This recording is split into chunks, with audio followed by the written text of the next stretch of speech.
Hello everyone, this is from Patio Frutal. Today, even though it's still winter, we are going to start a new project. It's a tree relocation, and today is only March the 13th. It's not even the end of winter yet, but it's close. So what we got here is I dug up a hole. It's about 5 feet in diameter. And the reason for this big hole, that's where my tree that I'm gonna dig out from right here. This is a cherry, and this cherry has been in the ground for 3 years, and it's getting quite good size. And this is the Starkinson sweet cherry, semi-dwarf.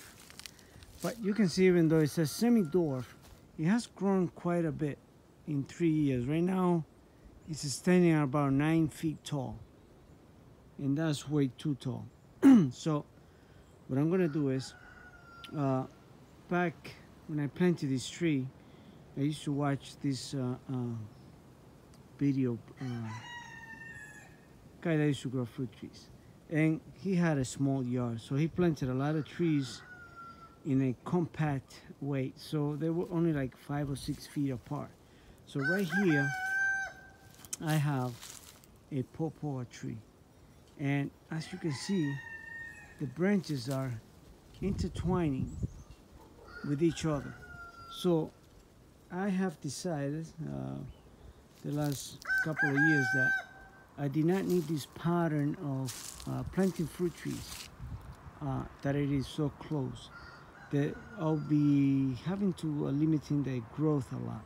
Although I do limit their growth, but I wanted to grow sideways. That's why you see some strings over here attached, and that is in an effort to bend the branches so the fruit is more reachable. So this tree here is coming out today, and it's gonna go in that hole, and it will show you when it's done. I'm not gonna show you the whole video digging them out, but it's a lot of work because it's a heavy wood. But I have another one that I transplanted last year, and this is another cherry. As you can see, this one is barely at 5 feet in height, but you see how the branches are still tied up.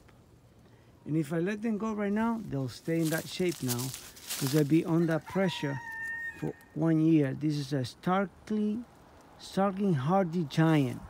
So this is the one that have those big black cherries. So this one was moved to this location here from here. He was right there in that spot. So as you can see, I got all the apples there, and I got all the cherries, and I got different varieties of cherries. So it was crowded. So now, as you see now, everything is following like a road, kind of like in a road. So everything is more sparse. It's about at least 10 feet wide, and the two that are close, they are the same variety.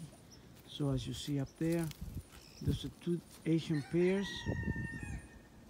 So those two are the same variety. So they can intertwine a little bit for better cross pollination.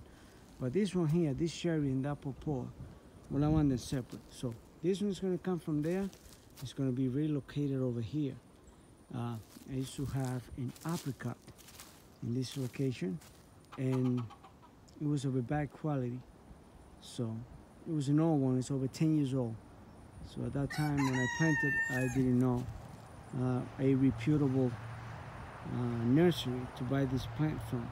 So now that one died, and it's already replaced by this one over here. I mean the apricot.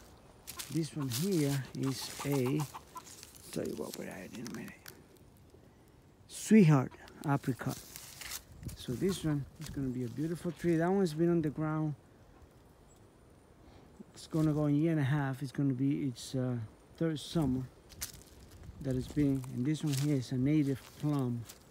So as you see, they're quite a distance, over 10 feet apart. So this one here is going to be right in the middle here, and it's going to be away from that tree. So we'll do this, and we'll put it together to see how it comes out. Okay, So we'll show you.